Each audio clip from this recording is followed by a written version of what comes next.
For 40 years, the global retail economy has functioned on a single premise. If you bought it, it was manufactured in China. But a quiet, massive exodus has begun.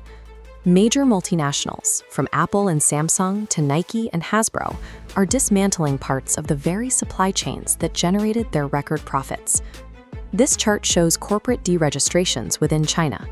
In 2022 alone, nearly 2 million companies officially terminated their business licenses in the country. Manufacturing zones that once supplied 30% of the planet's goods are seeing foreign executives leave, and production lines sit idle for the first time in decades.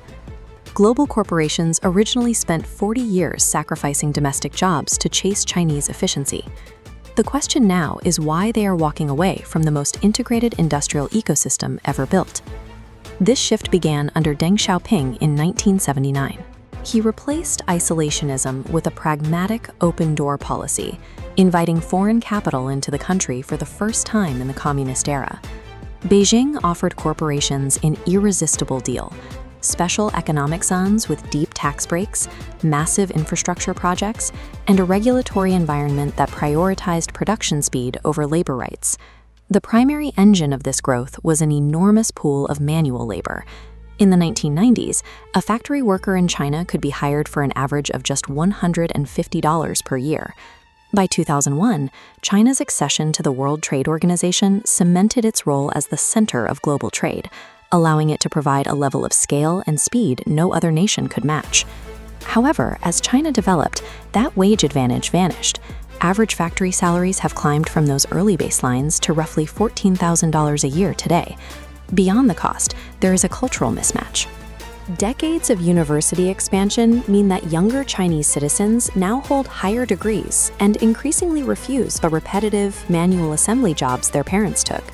These demographic trends point toward a shortage of 30 million manufacturing workers by 2025. China's primary historical advantage, infinite low-cost labor, is effectively dead. While labor costs were rising, the operational risks became impossible to ignore. Draconian zero-COVID lockdowns paralyzed major industrial hubs, stranding components and costing global brands billions in lost revenue. Companies also faced the persistent issue of intellectual property theft. General Motors famously discovered exact clones of their vehicles being manufactured and sold by local Chinese rivals, with virtually no legal recourse. These frustrations peaked during the trade war. The imposition of 25% tariffs on Chinese-made goods suddenly made exporting from China more expensive than producing in other neighboring countries. Tensions have only tightened since then. New U.S. restrictions on high-end semiconductors have cut off China's access to the advanced computing power required to train large-scale artificial intelligence. Under Xi Jinping, the Chinese government has moved away from prioritizing raw GDP growth. The state now emphasizes national security and ideological alignment, often at the direct expense of foreign business interests. This political shift has turned China from a predictable trade partner into a significant liability, making many multinationals feel like targets in a growing geopolitical conflict. Global brands are adopting a China Plus One strategy, diversifying across borders so no single crisis can paralyze their business. This creates an operational split.